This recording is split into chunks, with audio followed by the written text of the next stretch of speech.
Y bueno, buenos días a todos. Les queremos invitar o agradecer que se encuentren aquí hoy con nosotros. Recuerden que somos parte de la Red Latinoamericana de Ecofisiólogos Vegetales. Tenemos un grupo de Google y si todavía no son parte de ese grupo, les voy a colocar un correo al cual nos pueden escribir para agregarlos. Y tenemos entonces un ciclo de seminarios mensuales. Generalmente ocurre jueves o viernes de la última semana del mes. El día de hoy tenemos al doctor Carlos Eduardo Ausique Pérez. El doctor Ausique Pérez es ingeniero agrónomo de la Universidad Nacional de Colombia, sede Bogotá. Luego de graduarse estuvo participando o trabajando como investigador en CENIPALMA, desarrollando proyectos sobre limitaciones fisiológicas y bioquímicas de la palma de aceite a estrés abiótico y biótico. Luego hizo estudios de maestría y de doctorado en fisiología vegetal en la Universidad Federal de Viçosa en Brasil. Y actualmente es investigador asociado al grupo de Plant Phenotyping de Palacky University en la República Checa. Entonces el doctor Ausique Pérez nos va a hablar hoy del metabolismo de una planta enferma. Bueno, Leinis, muchas gracias por la presentación y reiterando mis agradecimientos por este espacio y a la comunidad también que nos escucha, que nos están viendo. También les agradezco su tiempo para hablar un poco sobre estos temas tan interesantes de la fisiología vegetal. Bueno, antes que nada, oye, ¿qué pasó? Aquí algo. Ok. Solo para complementar. Bueno, soy ingeniero agrónomo egresado de la Universidad Nacional. Yo en 2012 tomé la decisión de comenzar mis estudios de maestría en la Universidad Federal de Viçosa en Brasil. Allí obtuve mis títulos de maestría y doctorado gracias a las becas de los convenios multinacionales que tiene Brasil a través de su Ministerio de Educación.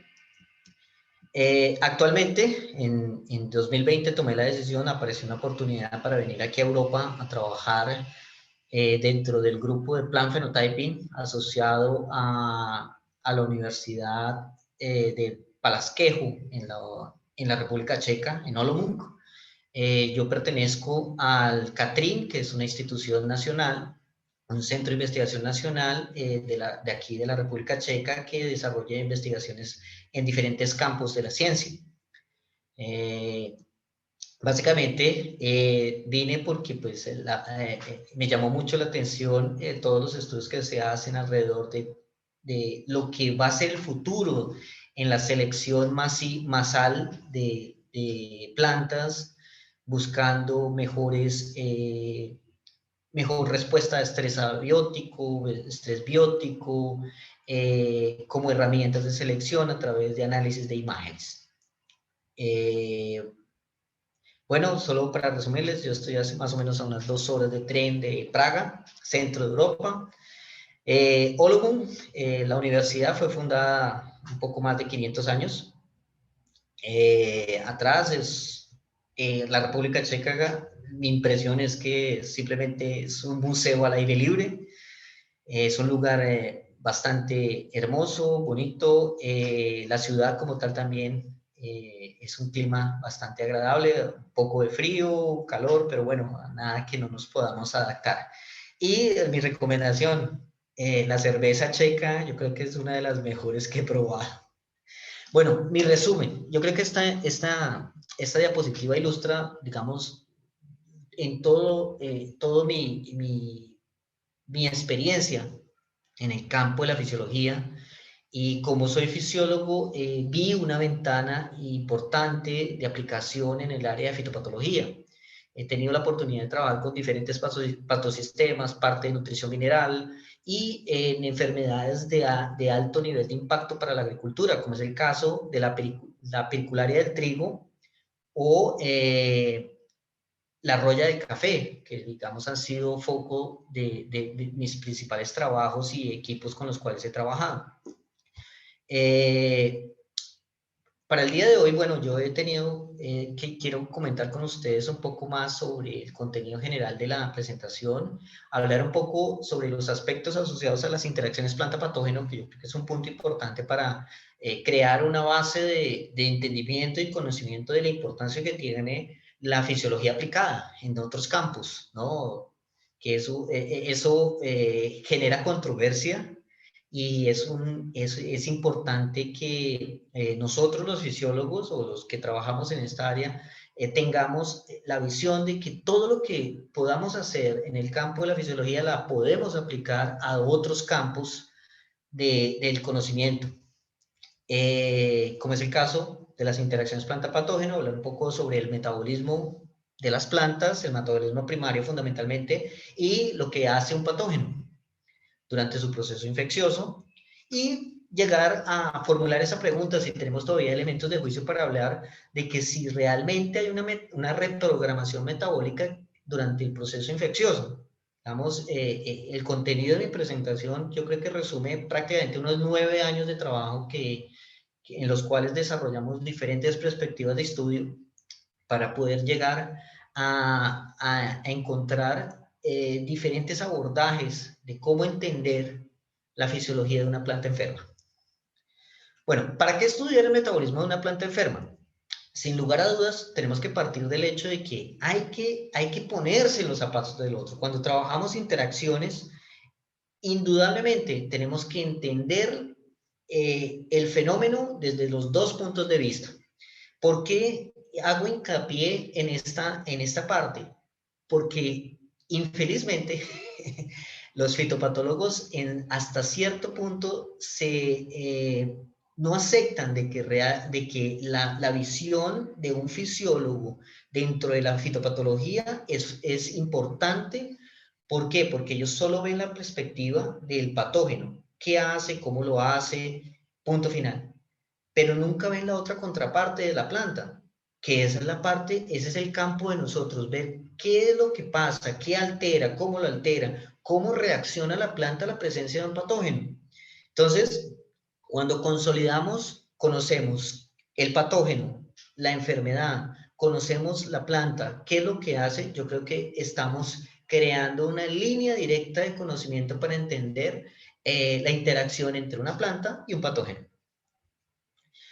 En resumen, las interacciones planta-patógeno simplemente es una lucha. ¿Es una lucha para qué? Es una lucha en la cual el patógeno tiene una serie de estrategias o mecanismos con los cuales busca infectar una planta. Y en respuesta, la planta tiene una serie de mecanismos que le permiten defenderse. Entonces, para mí simplemente es una batalla, como lo ilustra aquí la imagen, y en algún momento alguien tiene que salir vencedor. Entonces yo creo que es como el marco general para entender de una manera integral qué es lo que pasa con una enfermedad, ¿no? Que realmente es el producto de una invasión, que es el producto de una colonización de tejidos, es el producto de estimular o inducir una serie de respuestas en la planta.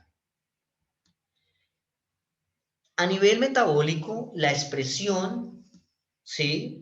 ¿Qué es lo que hace el patógeno? El patógeno tiene sus diferentes etapas en las cuales tiene un periodo latente en donde él llega a la planta, forma unas estructuras que le permiten la penetración inicial, la colonización, la adhesión a ese tejido vegetal para poderse establecer. ¿Sí? Viene un proceso infeccioso en el cual él libera una serie de efectores que hoy en día conocemos que son factores de patogenicidad o factores de agresividad que le permiten establecer, ¿sí? esa interrelación para poderse beneficiar del metabolismo de la planta. En ese momento, en ese periodo es cuando la expresión de síntomas comienza a aparecer y es lo que nosotros vemos. Eso no quiere decir que lo que no podamos ver a simple vista no esté pasando, porque muchas cosas previas a la manifestación de síntomas mueven el metabolismo vegetal, ¿cierto? que es lo que son las estrategias que tiene el patógeno, y posteriormente viene un periodo posinfeccioso en el cual ya el patógeno está pensando en su multiplicación o en su preservación, o por decirlo así, bueno, alguien tiene que continuar con la tarea. Y los síntomas acompañan la expresión de síntomas acompañan la respuesta, que son las formaciones de lesiones, son las formaciones de manchas, la esclerosis, la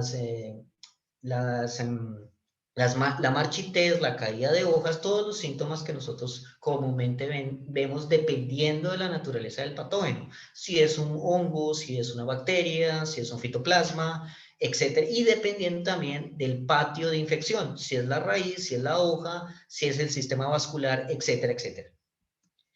Entonces, ¿qué es lo primero que tenemos que pensar? En el ciclo de la enfermedad. Yo aquí les comparto el ciclo de piricularia, perdón, el ciclo de Brusone o la piricularia del trigo, en donde durante cada etapa de ese ciclo de la enfermedad, el patógeno desarrolla ciertas estructuras que le permiten colonizar el tejido, como es la adhesión, donde el esporo llega y se adhiere a la estructura, donde reconoce, donde germina, forma un apresorio. Ese apresorio es una estructura que, por así decirlo, taladra, penetra la pared celular y permite la colonización de esa primera célula. A partir de ella, él comienza a sustraer diferentes fuentes energéticas que le permiten el crecimiento y cumplir su ciclo de vida para la producción de nuevos esporos que van a generar nuevas lesiones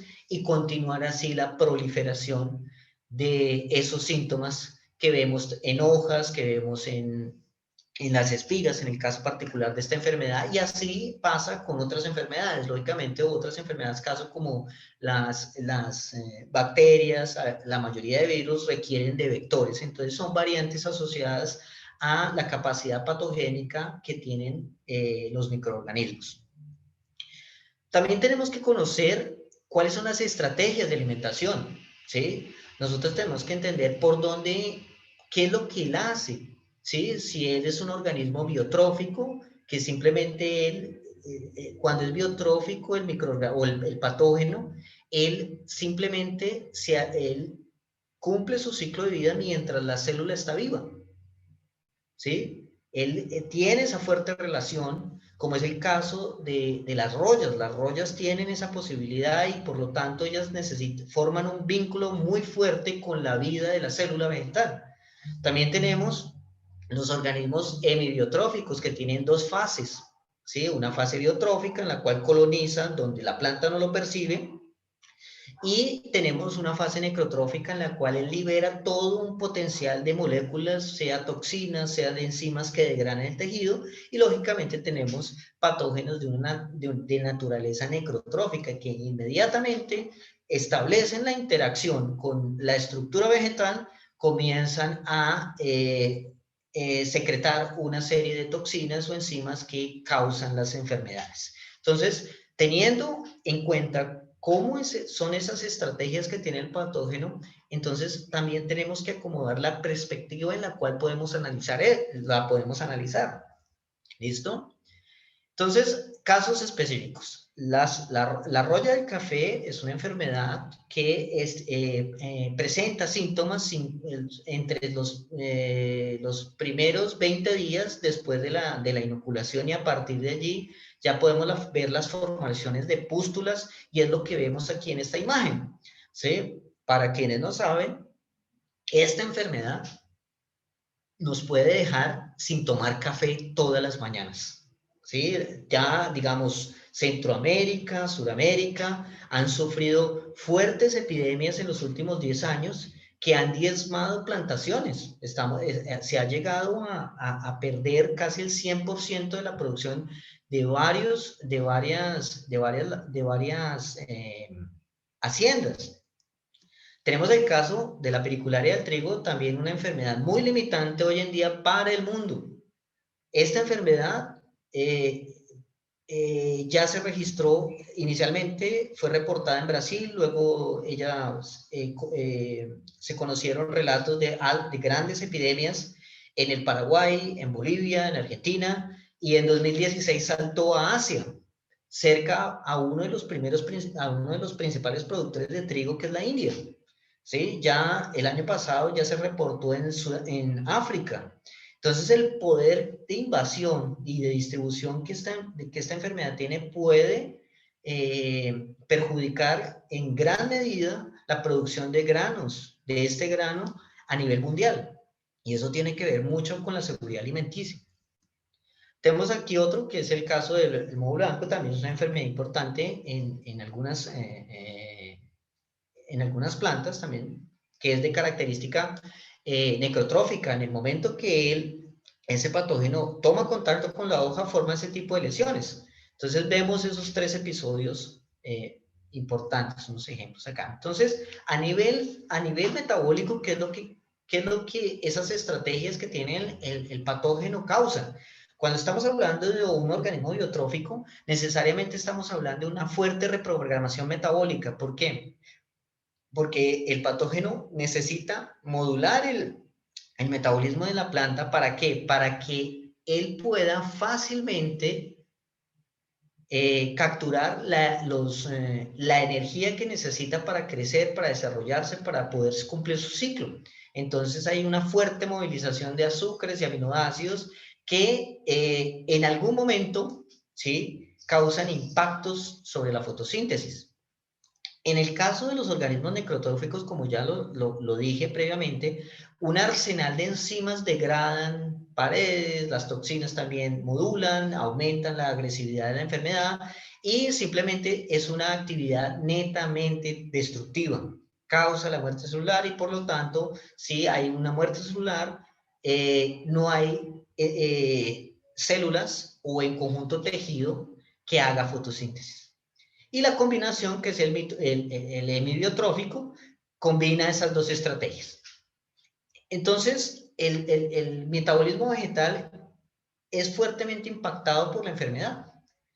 Sí, perdón, por el patógeno. ¿Y existe la reprogramación? Bueno, vamos a hablar un poco de eso. Uno de los primeros ejemplos, y yo pienso que uno de los más interesantes, es el fenómeno de las islas verdes, que son causados por este tipo de puccinia, que es una roya que ella, en el lugar donde causa la infección, ella modula el metabolismo de esas células para que estimulen la síntesis de citoquininas que están asociadas con la producción de clorofila, y así poder mantener ese tejido verde y fotosintéticamente activo. Las regiones adyacentes a esas estructuras, a esas pústulas, simplemente pierden la capacidad de hacer fotosíntesis y cae la capacidad de fijación de CO2. Entonces, ya con este primer ejemplo podemos decir, vea, este patógeno mueve algo en el metabolismo que lo pone a su favor, ¿sí?, y le permite cumplir su ciclo de vida. Y es un fenómeno bien interesante. También tenemos el caso aquí, continuando con la pericularia del trigo. Tenemos trabajos en los que se ha demostrado que la capacidad fotosintética tiene variaciones en función de la resistencia basal que tiene la planta. Aquí tenemos 2 cultivares, uno más tolerante, con mayor resistencia basal a la enfermedad que el otro. Aquí vemos cómo en plantas infectadas la fotosíntesis cae sensiblemente en las susceptibles, mientras que la capacidad fotosintética de las plantas con mayor tolerancia en cierta manera es mayor comparada con la susceptible. Entonces, ahí viene la historia de qué otros factores están ayudando para esa resistencia. Si es el sistema antioxidante, si son genes asociados a resistencia, etcétera. Si es una resistencia a nivel estructural que le impide al patógeno desarrollar las estructuras de colonización, por lo tanto reduce la severidad. Bueno, existen una serie de factores asociados a esas capacidades, a esas respuestas. Tenemos también, en el mismo caso de de la pericularia del trigo, vemos cómo también utilizando indicadores de estrés, como es el caso de parámetros asociados a la fluorescencia de la clorofila, podemos entender cómo en cultivares susceptibles, ¿sí? Esas zonas adyacentes a la infección o a la formación de la lesión son susceptibles a cambios en la capacidad fotosintética, se reduce esa capacidad, ¿sí? Hay daños a nivel estructurales, hay daños a nivel funcionales que limitan la fotosíntesis, mientras que en cultivares con una resistencia basal mayor, esas reducciones cercanas a las lesiones se reducen. Entonces ya comenzamos a ver panoramas en los cuales nos muestran que realmente hay limitaciones asociadas a las características genéticas de cada planta que le permiten resistir al daño causado por el patógeno. Y cuando ya miramos un poco más esa relación que existe entre el proceso infeccioso del patógeno y el metabolismo primario, tenemos que remitirnos a esta fórmula tan simple, ¿sí? Al metabolismo primario, solo para ilustrar que la fotosíntesis simplemente es un proceso de mínimos en los cuales se toma el CO2 con agua, hay energía, hay todo un aparato estructural que permite la formación de azúcares, de poder energético, de poder reductor, que a través de la respiración permite que entonces todo ese material sea convertido en biomasa. ¿Sí? Tenemos el proceso fotosintético que pasa en dos fases, ¿no? Una fase luminosa y una fase de fijación de CO2, que es importante para la formación de poder reductor, poder energético, formación de azúcares, ¿sí? Y liberación de oxígeno. Y todo el proceso respiratorio, que es un proceso un poco más complejo y que es importante en términos de que cada uno, en determinados puntos de ese proceso, se desvía energía metabólica para la formación de aminoácidos, de estructuras de DNA, de metabolismo secundario, que es importante para la planta.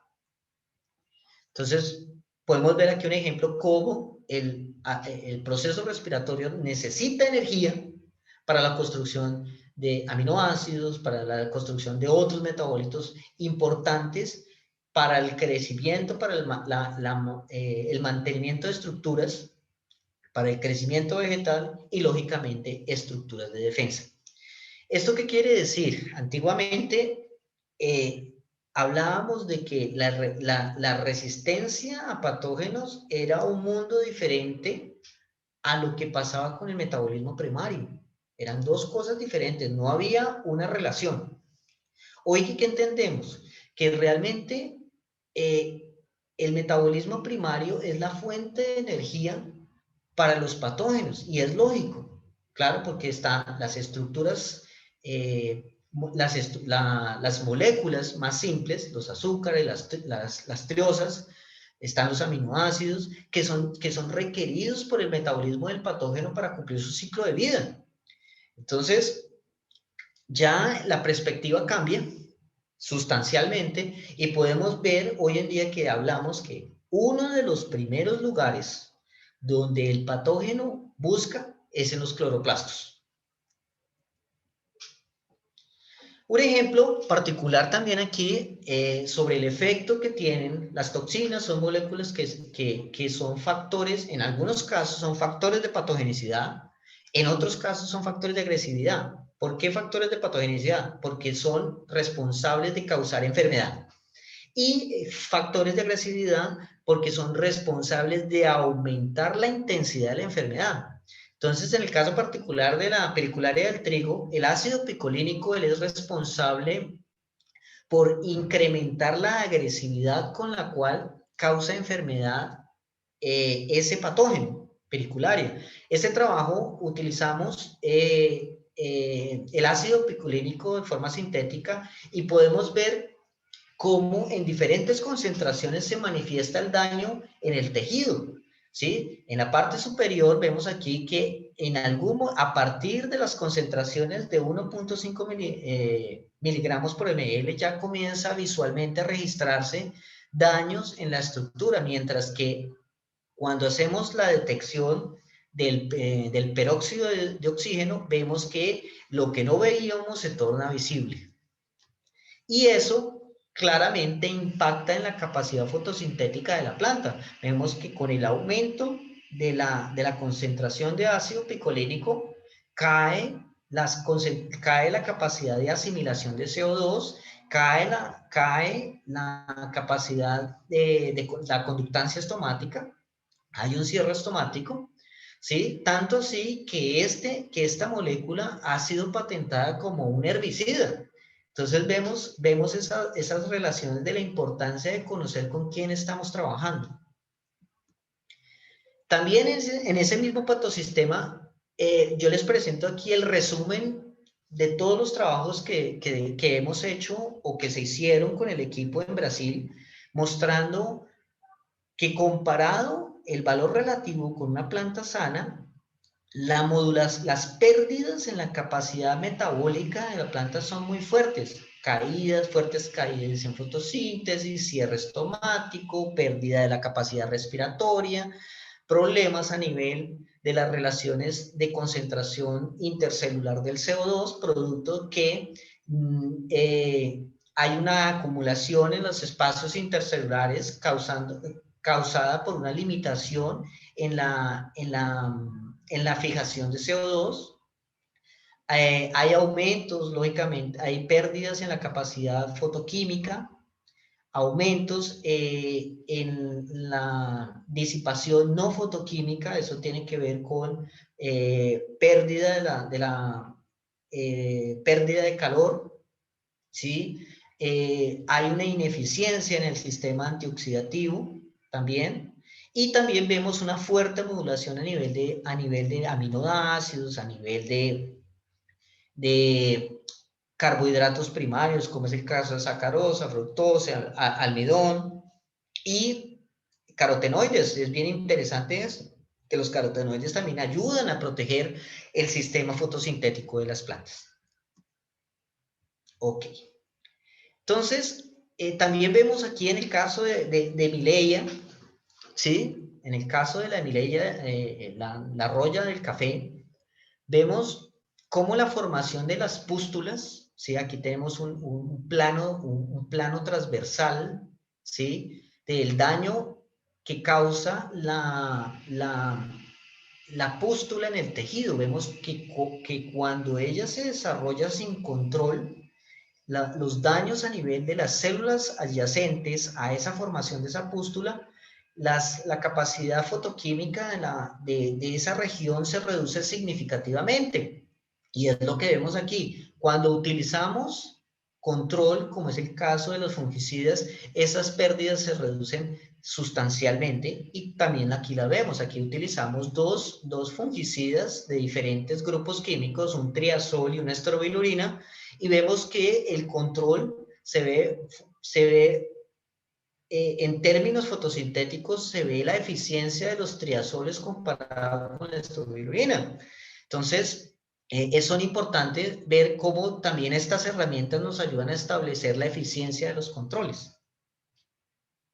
¿Hay reprogramación metabólica durante la infección? Bueno, como yo les comenté, en los últimos 7, 8 años, varios papers han sido publicados sobre esa perspectiva.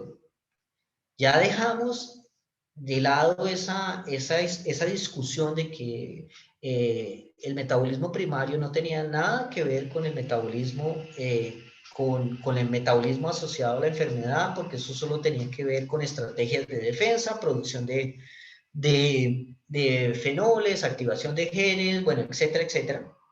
Y hoy tenemos evidencias de que realmente hay patógenos que buscan, ¿sí?, dentro de los principales procesos metabólicos de la planta, como es el caso de la fotosíntesis, como es el caso de la respiración, ¿sí?, que están repartidos en órganos diferentes, mitocondrias y cloroplastos. Ellos buscan, ¿sí?, esas estructuras para poder modular el metabolismo y favorecer el éxito de su infección. Entonces, este trabajo ilustró claramente eso. Ellos utilizaron mutantes desarmados del sistema de secreción tipo 3 de las bacterias, que es el que se encarga de secretar una serie de efectores, ¿sí? Y claramente se vio que cuando la Pseudomonas, que es el caso de Pseudomonas seringe, no tiene activo su sistema de secreción, inmediatamente la fisiología del cloroplasto, algunos genes, ¿sí?, asociados a fotosíntesis, son modulados para que reduzcan su activación y reducir, reducir la formación de especies reactivas de oxígeno. ¿Por qué? Si ustedes recuerdan, el metabolismo primario, la fotosíntesis y la respiración son altos generadores de especies reactivas de oxígeno. Por eso ese balance que se tiene que tener. Entonces, y esas especies reactivas de oxígeno son los primeros mensajeros que existen durante un proceso infeccioso. ¿Por qué? Porque la homeostasis celular cambia en el momento que se reconoce el patógeno y se envían los mensajeros para que otras genes asociados a resistencia, otras vías de mecanismos de resistencia a patógenos sean activados y poder repeler la acción del patógeno. Entonces, la estrategia del patógeno, ¿cuál es? Reducir la capacidad metabólica de la producción de esas especies reactivas y así puede favorecer la infección. ¿Y cómo se hace eso? Reduciendo la capacidad fotosintética. Entonces, esto ilustra claramente el poder de reprogramación metabólica que tienen los patógenos. En el caso de la pericularia del trigo, en las relaciones fuente-demanda, o sea, la hoja y la espiga, cambian sustancialmente el metabolismo asociado a esas estructuras. Vemos aquí la expresión de genes asociados a la producción a la síntesis de almidón, a la quiebra de esos almidones, a la ruptura, ¿no?, a la degradación, que está la amilosa, y la beta y alfa amilasa. Y vemos cómo se reduce en hojas, ¿sí?, también en espigas, y todo el metabolismo cambia. Por eso esa enfermedad es tan importante a nivel de espiga. ¿Por qué? Porque todo lo que puede generar la hoja a nivel de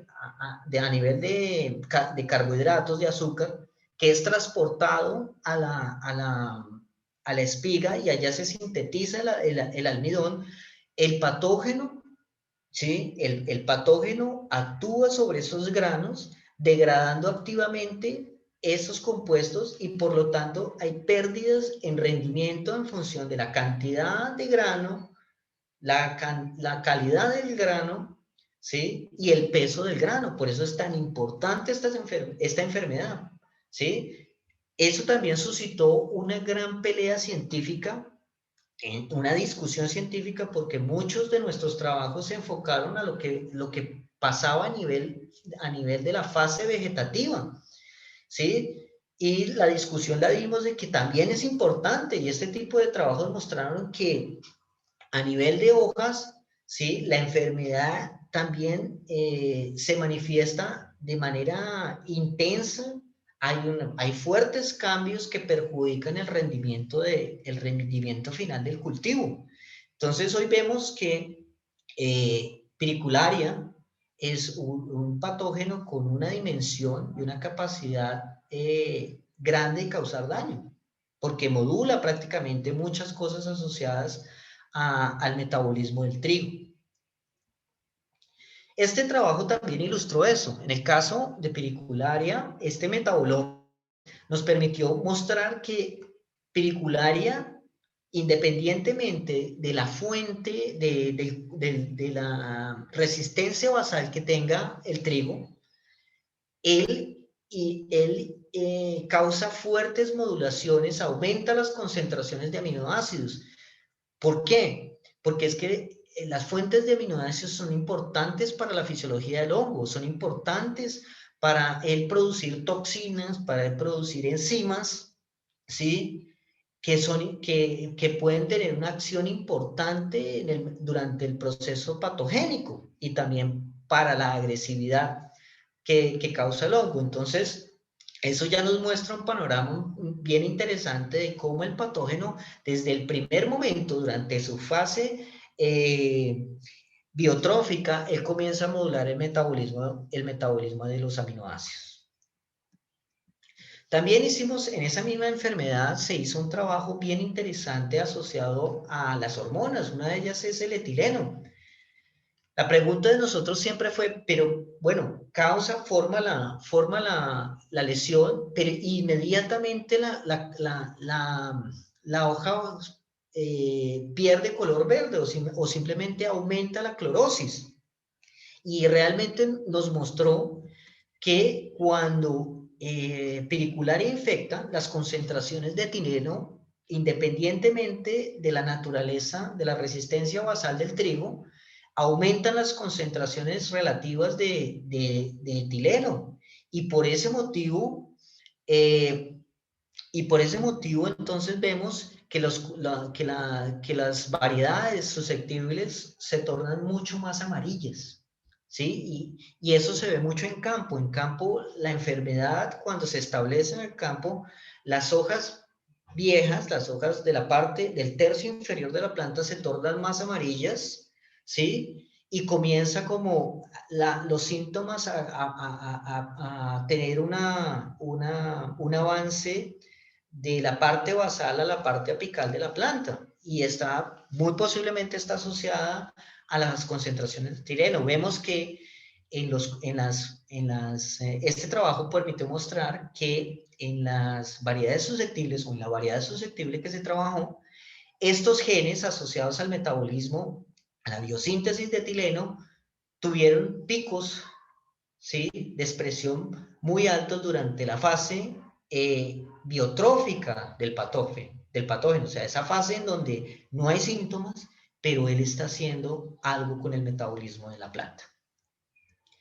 También un trabajo ya que fue fruto de una discusión del Congreso de Pericularia que hubo en Florianópolis. En esa oportunidad, uno de los conferencistas que venía de Bangladesh, él reportando la llegada de la enfermedad a Asia, él preocupado decía que una de las asociaciones a las epidemias las primeras epidemias en 2016 fue que se correlacionó con un aumento en la temperatura ambiente que disparó la enfermedad. Entonces, como grupo comenzamos a discutir, bueno, la temperatura, ¿qué papel va a jugar aquí? Montamos un experimento y tomamos diferentes cultivares de trigo y los sometimos a diferentes temperaturas e inoculamos el patógeno. Vemos que a partir de los 25 grados, como que hay una quiebra en la resistencia. ¿Sí? Esos cultivares que veíamos con buena capacidad de resistir la enfermedad se volvían susceptibles. Y ese trabajo en donde hicimos cambios, esas oscilaciones en las condiciones térmicas, mostró que cuando el trigo crece y se mantiene a 28 grados durante una infección de pericularia, el daño se dispara. Vimos aquí la curva de progreso de la enfermedad y esto es un cultivar resistente. Vemos un aumento significativo en la severidad de la enfermedad. ¿Por qué esto es importante? Brasil, así como en otros países, los programas de mejoramiento que se están desarrollando están buscando materiales con mayor resistencia a temperaturas altas. ¿Para qué? Para poder colonizar otras regiones donde el cultivo del trigo se vuelva promisorio, como es el caso de la zona central brasilera, los estados de Goiás, los estados un poco más hacia el norte, y los programas de mejoramiento se están llevando allá. Pero vemos aquí que una condición adversa asociada a la temperatura puede puede impactar negativamente el cultivo cuando tenemos la piricularia rodando por ahí.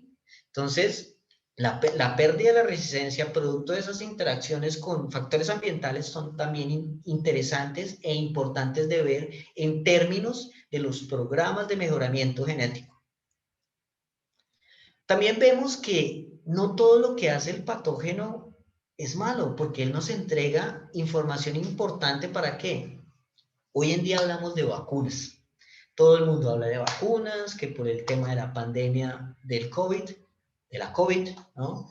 Y en el caso, en este trabajo particular de Brusone, ¿qué hicimos? Tomamos el ácido picolínico, como ya les dije anteriormente, que es un factor de agresividad, y encontramos una concentración que no es fitotóxica y la aplicamos a esa planta y luego aplicamos, inoculamos el patógeno. La sorpresa de nosotros fue que en una variedad altamente susceptible a pericularia, redujo los daños significativamente. ¿Y cómo lo redujo? Porque la aplicación de esa concentración del ácido picolínico estimuló el sistema antioxidante y eso permitió que especies reactivas de oxígeno, como es el caso aquí del peróxido de hidrógeno, disminuyeran su concentración.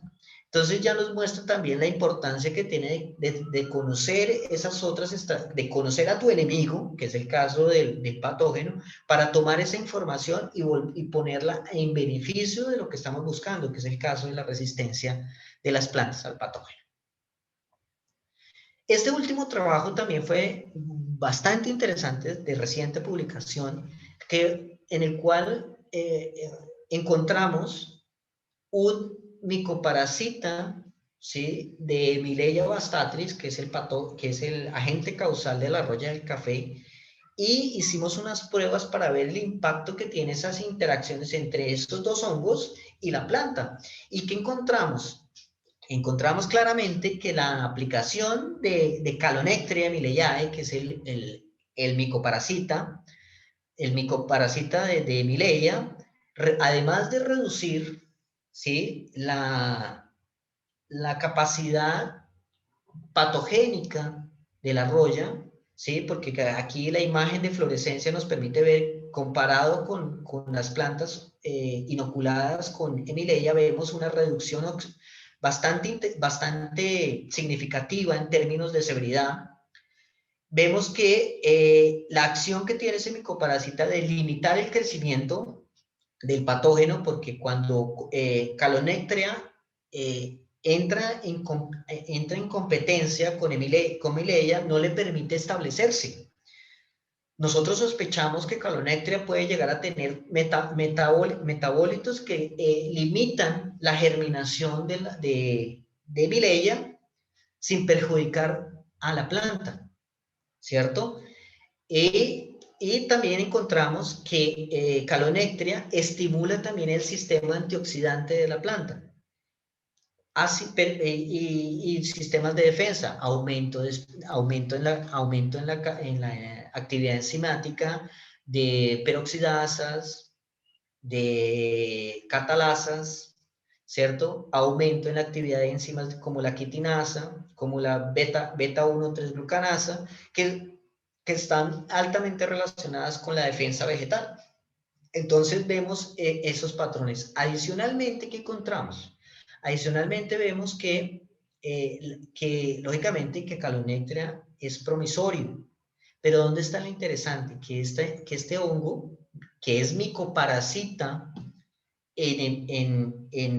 que causa esa limitación en el crecimiento de Mileia, también él se torna patogénico en plantas de eucalipto. Ese mismo aislamiento que utilizamos causó enfermedad. Entonces hay ese salto ecológico de reinos. Él es un problema para eucalipto, pero él también tiene una acción que nos beneficia en el control de una enfermedad. Entonces es como lo bonito de esto, de ver cómo la fisiología se aplicó a entender un fenómeno de este nivel. Lógicamente, otros trabajos nos muestran esas modulaciones a nivel de estomas, ya ha sido muy estudiado todo, de varias bacterias que tienen moléculas que permiten que al momento de interactuar con las células del estoma, no permiten que se pierda el control estomático. Mantienen el poro estomático abierto y así permite que la bacteria o la estructura fúngica pueda penetrar fácilmente y causar la enfermedad, ¿cierto? También otras relaciones con otros hormonas, como es el caso del ácido abscísico. El ácido abscísico, él es antagónico al ácido salicílico. Cuando hablamos de ese antagonismo, entonces, y colocamos el ácido abscísico y el ácido salicílico, vemos que el ácido salicílico en una planta enferma se reduce significativamente producto de que el patógeno estimuló la producción de ácido salicílico. Entonces creó ese cristal ahí que no le permitió la estimulación o la respuesta del sistema, de la resistencia sistémica adquirida. Entonces también existen ese tipo de trabajos. Y vemos aquí esta ilustración, ¿sí? Vemos cómo el metabolismo, esa genómica mostrando diferentes puntos de regulación, cómo el estrés biótico moduló la fotosíntesis, vemos cómo algunos genes son afectados positivamente, otros genes son modulados negativamente en favorecer la infección del patógeno. Vemos aquí varios que son importantes, el caso de la rubisco activaz, el caso de otras subunidades de la rubisco, que sufren cambios producto de la colonización o de la manipulación metabólica que causa el patógeno. En conclusión, ¿qué tenemos hoy? Hoy tenemos un mundo bastante interesante en términos de las interacciones planta-patógeno que envuelve dos mundos que son la fitopatología y que es la fisiología, y que se requiere un alto nivel de conocimiento y de ambas áreas para poder entender fenómenos particulares de las enfermedades como tal, ver el patógeno como un modulador del metabolismo. No es simplemente es el patógeno que llegó, colonizó, hizo lo que hizo y causó la enfermedad y mató la planta, sino ver todo ese proceso que él hace, que él ejerce sobre el metabolismo de la planta para que él tenga éxito. Entonces, herramientas, estudios fisiológicos a nivel de fotosíntesis, respiración, metabolismo, análisis a nivel de otras estrategias asociadas a los mecanismos de defensa son interesantes, ¿sí? Las modulaciones a nivel hormonal, las modulaciones a nivel de síntesis de aminoácidos. Eso es fundamental y son particulares de cada patosistema y son particulares de cada estrategia de alimentación que tiene el patógeno. Entonces, es un mundo bastante enriquecedor, ¿sí?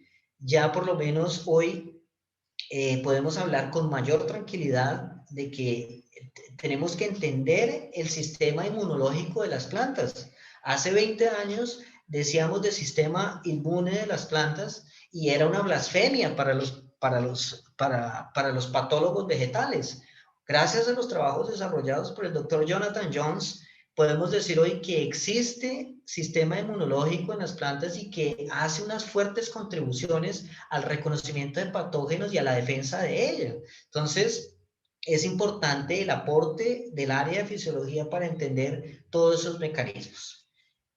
Yo tengo que agradecerles, este es el equipo de trabajo con los cuales he trabajado 9 años, con ellos mi orientador, el profesor Fabricio Rodríguez, del Departamento de Fitopatología de la Universidad Federal de Viçosa, la doctora Renata, el doctor Jonas, el doctor Daniel también, que de la mano desarrollamos muchos trabajos en el área de fitopatología y, lógicamente, el staff de profesores del área de fisiología, como es el profesor Fabio Murillo da Mata, Wagner Araújo y el profesor Samuel Martins apoyaron muchos de nuestros trabajos y gracias a esa interacción entre patólogos y fisiólogos hemos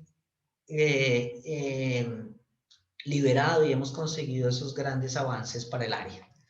Muchas gracias por su atención y cualquier duda, cualquier aclaración, por favor, estoy a disposición de ustedes. Gracias, muchas gracias por este seminario tan interesante, Carlos. Tenemos unos minutos para preguntas. Si quieren hacer sus preguntas, pueden ya sea escribirlas en el chat. Yo luego las leeré, o pueden también prender sus micrófonos y hacer la pregunta personalmente.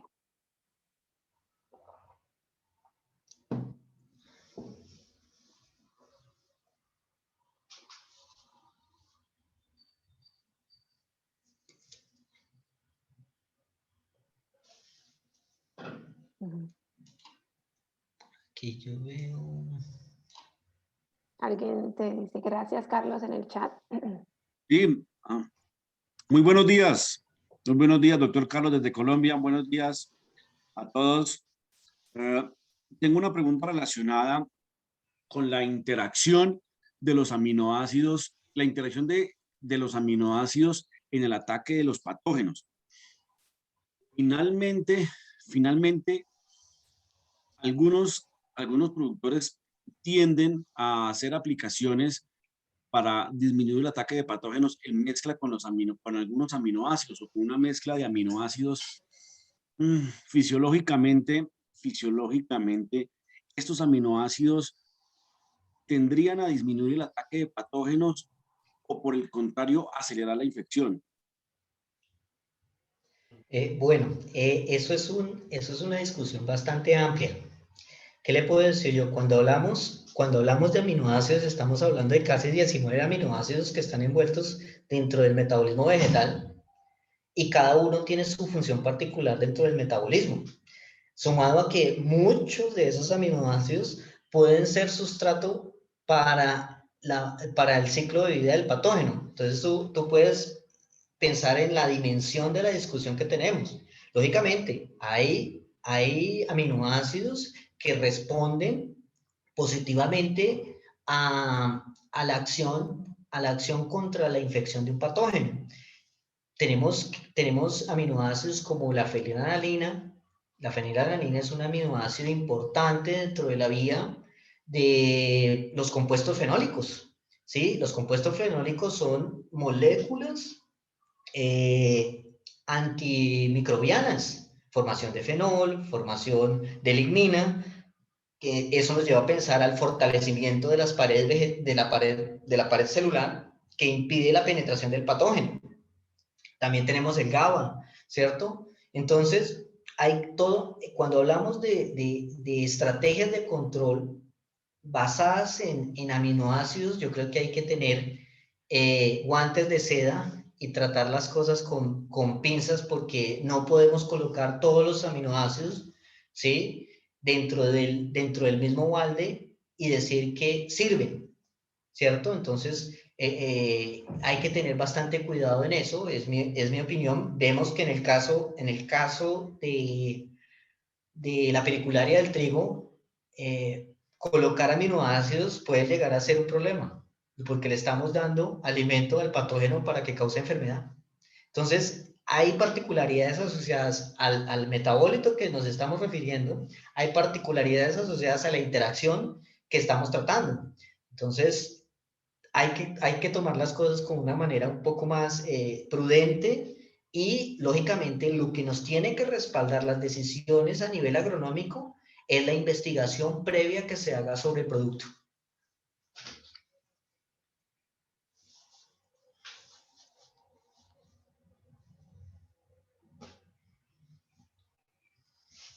Muchas gracias.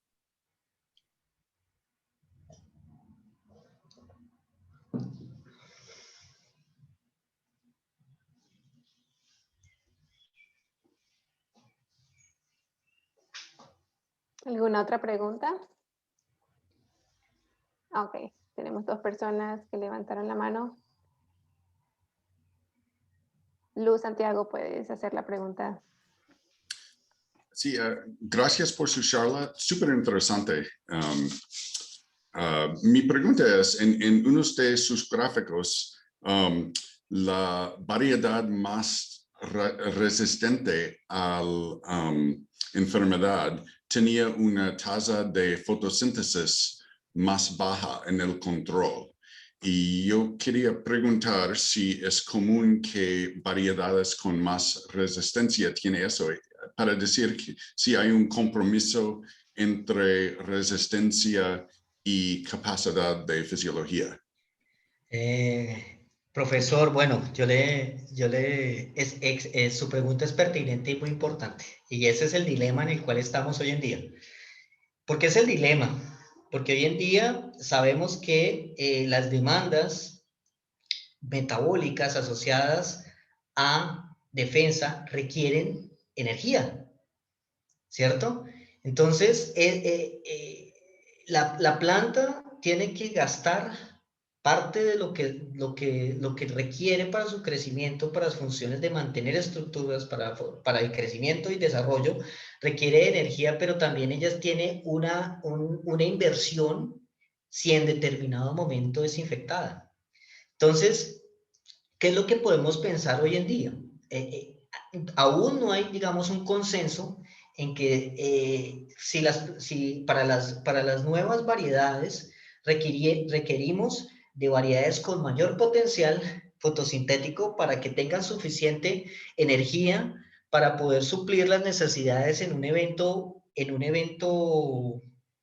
infeccioso o de estrés biótico o abiótico, no lo sabemos claramente eso, pero de algo sí es como saber esa regulación que se tiene. Generalmente las variedades resistentes, históricamente sabemos que ellas no son productivas, ¿cierto? Eso es un consenso a nivel de mejoradores, un consenso a nivel de fisiólogos. Entonces, tenemos que entender por qué, ¿sí? O centramos el mejoramiento en plantas con mayor capacidad fotosintética en función de componentes de rendimiento, o lo que vemos hoy es tener plantas con una menor capacidad fotosintética, con un balance a nivel de rendimiento, pero que también tengan la suficiente capacidad, ¿sí?, de responder a eventos de estrés. ¿Dónde podría estar invertir eso? ¿En resistencia estructural o metabólica? Depende. Depende de las condiciones, depende del patógeno a lo que nos estamos enfrentando, pero generalmente vemos que el fortalecimiento de estructuras a nivel de hoja, estructuras más duras, hay una pérdida en la capacidad fotosintética, pero hay un balance a nivel general cuando se trata de productividad. Entonces, es una pregunta muy interesante, ¿sí? Y que se requiere resolver, porque realmente hoy en día los mejoradores están en esa disyuntiva. ¿Qué hacemos? Cultivares con mayor potencial agronómico y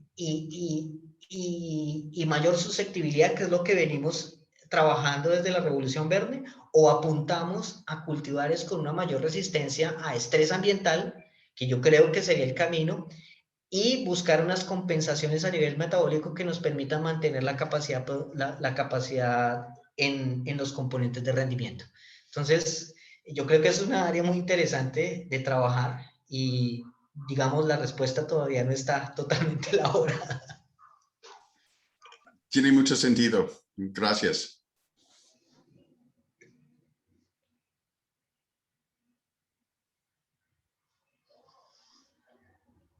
Había una persona con la mano levantada, no sé si quisiera hacer la pregunta ahora. Pero ya no ¿Qué la tal? veo. Buenos días a todos. Alejandro desde México. Una pregunta. Después de un ataque por un patógeno en cultivo, tanto mejorado o no, el sistema metabólico queda dañado en alguna parte o se alentiza dentro de los cultivos, y quisiera yo saber cuál sería la forma que usted considera más eficaz para reactivar al 100% el metabolismo de la planta para que no afecte la productividad. Bueno, esa es otra pregunta que desde el punto de vista práctico agronómico es lo que siempre se intenta de responder. Claro, porque la función ecológica de un patógeno es causar enfermedad, ¿cierto? Primero, tenemos que partir de la premisa de que la enfermedad es un evento atípico en la naturaleza. Por lo tanto, lo típico es la resistencia. Lo que pasa es que la coevolución entre patógenos y plantas ha permitido que el patógeno comience a reconocer en su hospedero vías que capacidad de reconocer las estrategias de reconocimiento y buscar una forma de tornar la planta más vulnerable, ¿cierto? Entonces, en una condición en donde un patógeno está causando una enfermedad, tenemos que verla desde diferentes tópicos. Desde el punto de vista epidemiológico, tenemos que ver la capacidad de distribución, cómo cambia la incidencia de la enfermedad en el cultivo y cómo cambia la severidad de la enfermedad en el cultivo. Porque podemos tener grandes incidencias, pero con baja severidad, que eso nos permite un superávit para poder controlar la enfermedad, ¿cierto? Pero si tenemos el evento contrario, en donde tenemos una alta incidencia con altas tasas de severidad, yo creo que estaríamos condenando el cultivo a perderlo. Entonces, ¿dónde está la estrategia? Las estrategias están en el manejo agronómico y en el manejo de las enfermedades. Hacer monitoreos, utilizar variedades con alta resistencia. La parte nutricional es fundamental, ¿sí? Yo no cité dentro de la presentación los trabajos que hemos realizado con silicio. El silicio, la nutrición con silicio ha sido, yo pienso que a nivel nutricional, lo más importante para hacer grandes contribuciones al control de enfermedades, ¿cierto? Entonces, la recuperación depende de esa historia que generó la enfermedad, de esa parte epidemiológica, de cómo la controlamos, ¿sí? ¿Dónde es más tangible esos métodos de control? En cultivos perennes, en donde tenemos una ventana de tiempo que nos permite, primero, manejar, segundo, ver el potencial de manejo que tiene esa enfermedad, ¿sí? Hablando, digamos, de palma de aceite, maderables, banano, plátano, café, en donde podemos tener ventanas de 5, 10 años, 20 para ver el efecto que tiene el manejo agronómico sobre el control de una enfermedad, ¿cierto? Ahora, en cultivos de ciclo anual, pues yo pienso que las medidas de choque son las que realmente van a resolver el problema. Aplicación de fungicidas, ¿cierto? Alternativas de control biológico, nutrición, ¿cierto? Porque son eventos instantáneos que requieren medidas de choque. Entonces, digámoslo así, todo depende en este caso. Infelizmente, la respuesta de la mayoría de nosotros, todo depende de que contra quién nos estamos enfrentando, cómo nos enfrentamos, en qué momento, cuál es la planta, cuál es el patógeno, cuál es la enfermedad, para poder tomar decisiones. Entonces, lo importante es ser rigurosos en el manejo agronómico, aplicar toda la tecnología que se ha desarrollado a lo largo de la historia para poder soportar las enfermedades. Y hoy en día, con el cambio climático, la coevolución entre patógenos y plantas se ha vuelto tan fuerte que claramente se ve que los patrones de infección de las enfermedades ha cambiado y vemos epidemias sucesivas, vemos la aparición de nuevas razas de patógenos, aumentos en la capacidad de distribución de la enfermedad, aumentos en la severidad. Entonces, toda esa información tenemos que estudiarla, comprenderla para poder proyectar primero, lo que va a ser los programas de mejoramiento y lo que van a ser los programas de manejo agronómico. Ok, muchas gracias, doctor.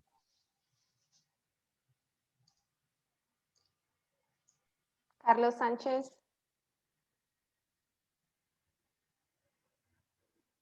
Ya.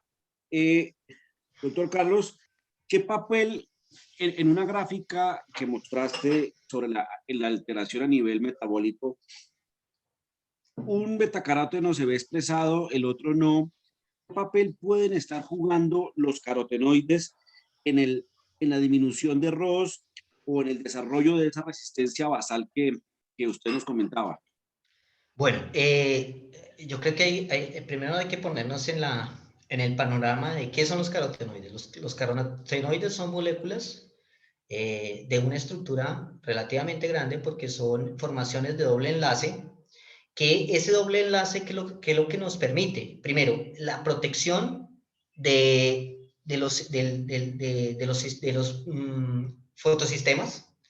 ¿Por qué? Porque a través de esos dobles enlaces, los fotones que son, que quedan, digámoslo así, bailando por ahí, rápidamente pierden energía y se vuelven y no terminan siendo nocivos, ¿cierto? Porque los fotones son son paquetes energéticos de una alta densidad energética que si no se disipa esa energía rápidamente puede causar daños a nivel estructural de las células. Entonces el papel que tienen los carotenoides es filtrar ese exceso de energía producto de la liberación energética, por así decirlo, que tienen los fotones.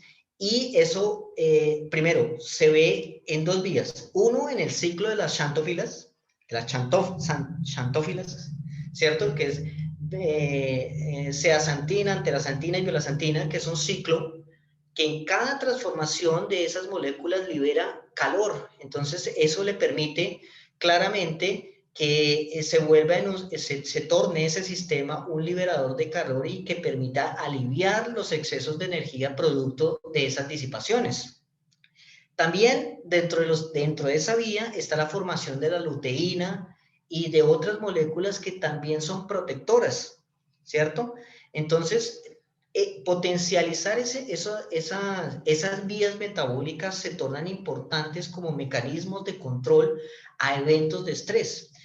Los trabajos que hicimos con silicio mostraron claramente en los trabajos de la interacción pericularia-trigo que la adición de silicio permite la síntesis de una mayor concentración de luteína, una mayor presencia de zeaxantina, anteraxantina, y que eso le permite una mejor respuesta a la metabolización de especies reactivas de oxígeno que durante la interacción son producidas y además de los otros beneficios que tiene el silicio a nivel metabólico, contribuyen sensiblemente a la reducción de la enfermedad.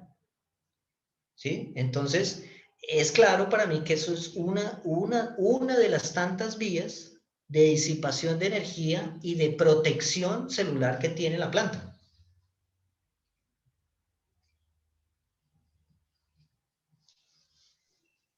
Bien, muchas gracias. Muchas gracias. Gracias.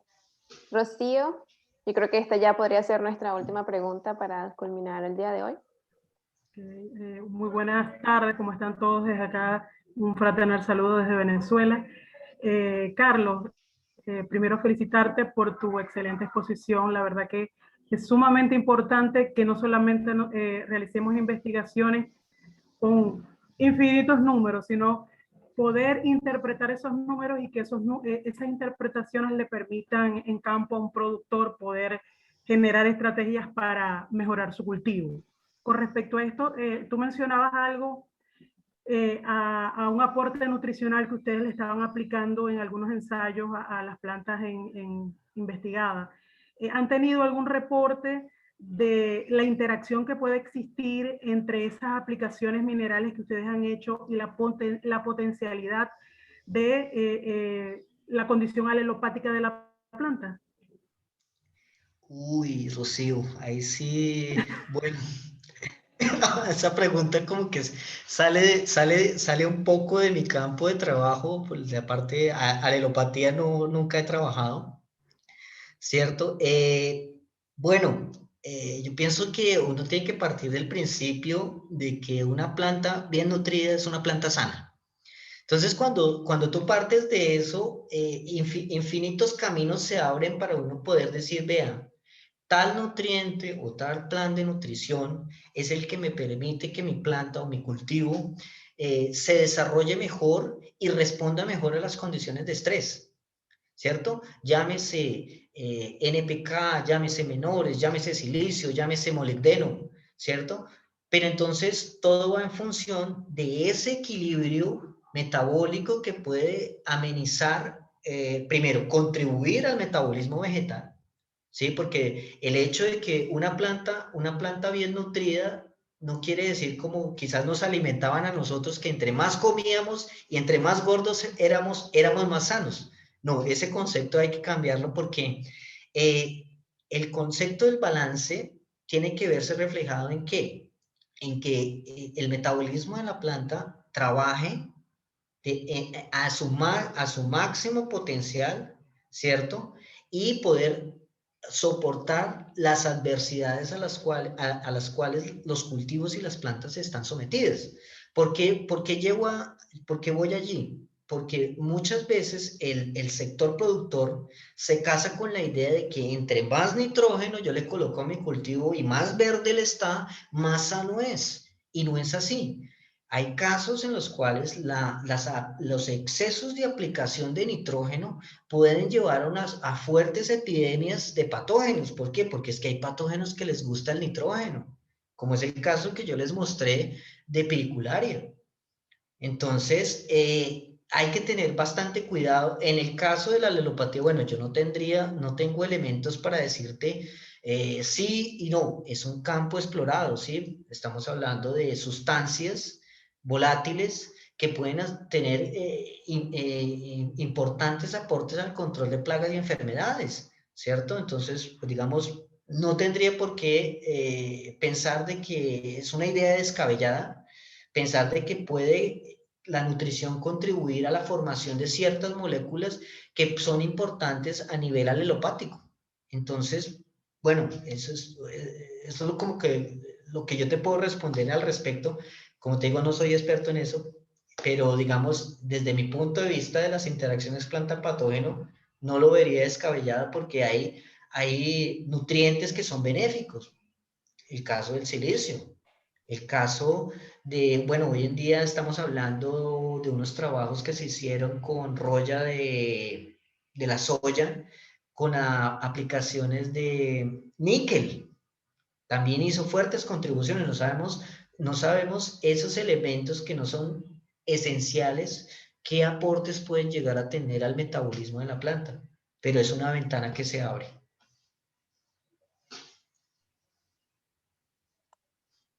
Muchas gracias, Carlos y Rocío, por la pregunta. Y bueno, creo que ya estamos un poquito pasados de tiempo, entonces para no extendernos un poco más, muchas gracias de nuevo, Carlos, por tu seminario y gracias a todos por participar.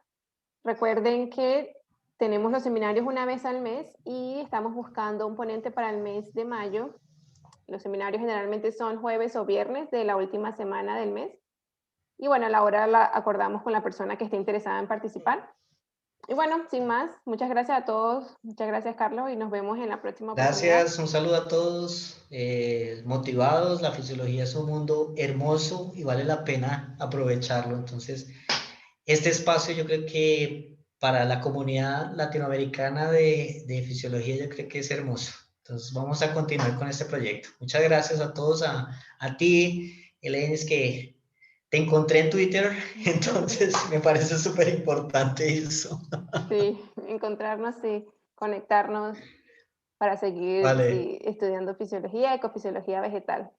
vale. Bueno, una pregunta que están colocando acá en el chat para terminar. Estas grabaciones son compartidas a través del grupo de Google, del cual somos parte. Si no son parte aún del grupo de Google, voy a colocar de nuevo el correo acá. Nos pueden escribir allí. Todas las grabaciones de los seminarios anteriores y del simposio que tuvimos en diciembre están en una hoja de Excel en Google y las podemos compartir. Entonces, aquí copié el correo. Si nos escriben allí, podemos agregarlos al grupo. y tener acceso a eso. Elaine, ¿será que vale la pena crear un canal en YouTube? Puede ser, sí. De hecho, el simposio estuvo en YouTube y está todavía guardado allí. Es un canal, bueno, era mi canal personal porque en ese momento nos dimos cuenta que no todo el mundo tenía acceso a Zoom. Pero sí, creo que puede ser importante hacerlo y ponerlos todos allí. Ujú. Sí. Bueno, seguimos en contacto y gracias a todos por Vale, participar. feliz tarde, feliz noche ya a todos. Bueno, feliz noche aquí, feliz tarde a todo el mundo ya. De este lado. Chao pues. Chao. Gracias a todos. Hasta luego.